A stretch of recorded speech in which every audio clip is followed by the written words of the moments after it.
Hello everyone, आज बात करते हैं ट्रॉपिक्स के बारे में। उष्णकटिबंधीय क्षेत्र ये पृथ्वी का वो क्षेत्र है जो भूमध्य रेखा से लेके कर्क रेखा तक और फिर साउथ में भूमध्य रेखा से मकर रेखा तक का जो बीच का क्षेत्र है, इसको हम ट्रॉपिकल रीजन बोलते हैं।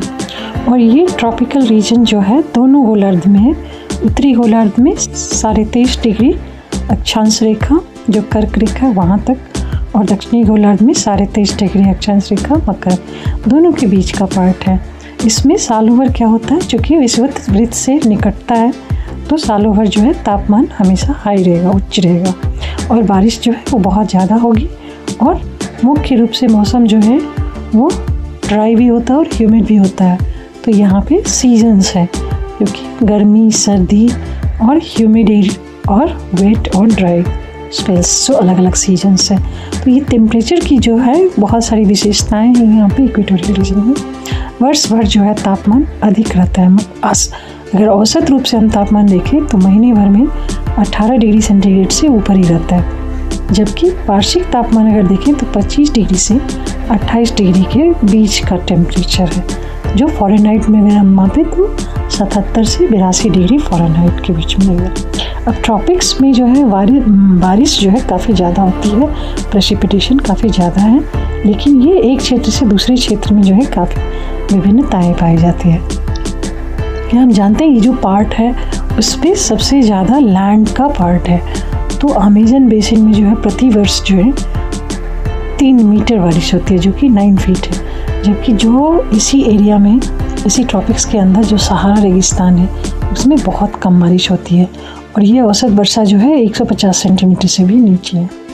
अगर हम यहाँ की वेजिटेशन को देखें, जो उष्णकटिबंधीय वनस्पतियाँ हैं वो भी वर्षा की मात्रा के हिसाब से और वर्षा के एलोकेशन वितरण के हिसाब से जो है वेरी करता है।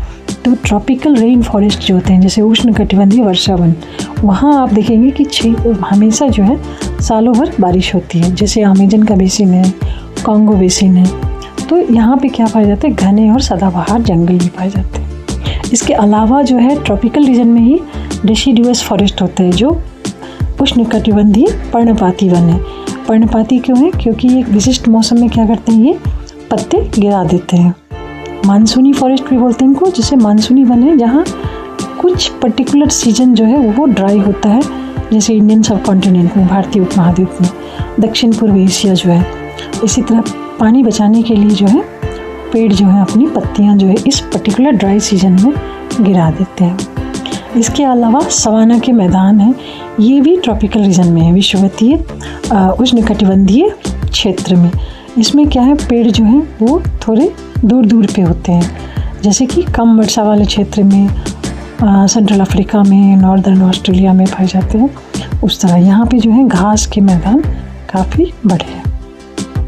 अगर हम प्रोपोर्शन देखें जो लैंड का है टोटल, तो उष्णकटिबंधीय क्षेत्र में पृथ्वी की सतह के लगभग 40% हिस्से का जो है कवर करता है, और पृथ्वी का जो टोटल भूभाग है, जो लैंड एरिया है, उसका 36% जो है वो इसी उष्णकटिबंधीय क्षेत्र में है। तो इस तरह से अगर हम बाई प्रोपोर्शन देखें तो यहाँ पे लैंड ज़्यादा है।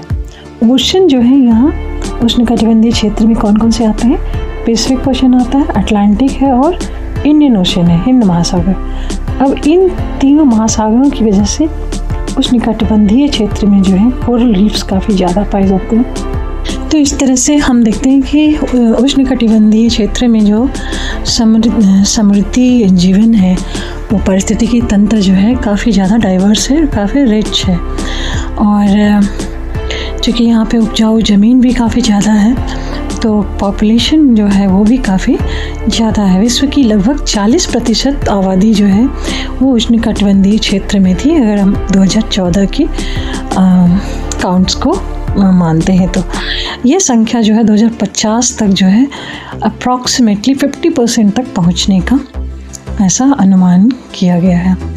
इन क्षेत्रों में, उष्णकटिबंधीय क्षेत्रों में जो रहने वाले लोग हैं वो मुख्य रूप से एग्रीकल्चर से जुड़े हुए हैं, और एग्रीकल्चर से रिलेटेड जो बाकी आर्थिक कार्य होते हैं उनसे।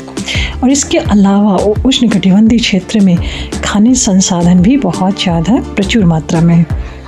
कई देश जो हैं वो उष्णकटिबंधीय क्षेत्र में हैं, जैसे साउथ अमेरिका में Brazil, Colombia, Ecuador, Peru, Bolivia और वेनेजुएला। अगर अफ्रीका में देखते हैं तो कांगो लोकतांत्रिक गणराज्य जो CAR है, और फिर नाइजीरिया है, इथियोपिया, तंजानिया, केन्या, मेडागास्कर और पूरा का पूरा सेंट्रल और ईस्टर्न अफ्रीका का पार्ट जो है वो उष्णकटिबंधीय क्षेत्र में आ जाता है।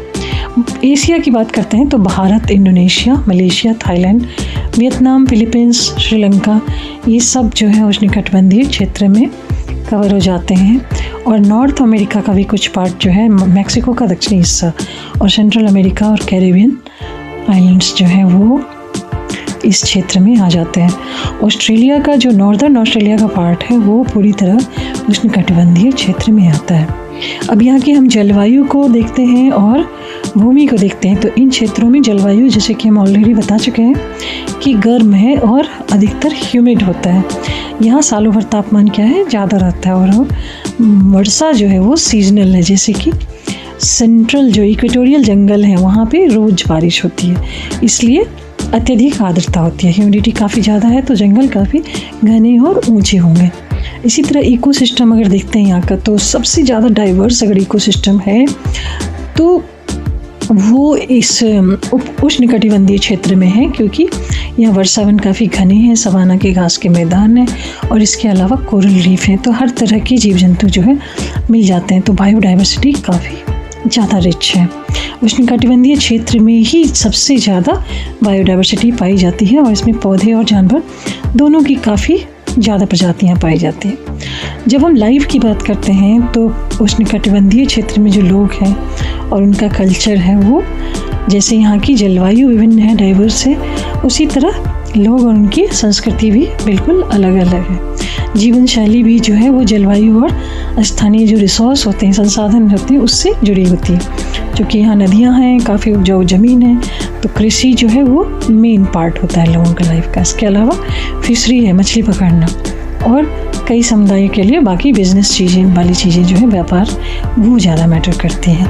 क्योंकि कल्चरल डाइवर्सिटी काफ़ी ज़्यादा है तो यहाँ पे अलग अलग तरह के लोग एक ही देश में, अलग अलग लैंग्वेज है उनके पास, भाषाएँ हैं, परंपरा है और उनके जीवन जीने के तरीके भी अलग हैं।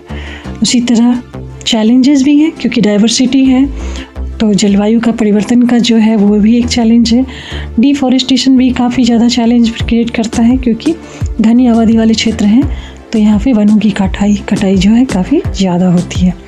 और इसके अलावा कुछ लोग बहुत ज़्यादा रिच हैं, कुछ जो है बहुत ज़्यादा पुअर हैं, तो एक इकोनॉमिक इनइक्वालिटी जो है, और ज़्यादातर देश जो है वो डेवलपिंग या अंडर डेवलप्ड है। तो ये सब जो है यहाँ की परेशानियाँ हैं। बाकी उष्णकटिबंधीय में और जो ज़्यादा जानकारी के लिए हमारे चैनल से जुड़े रहें। ये वीडियो कैसा लगे ज़रूर बताइएगा।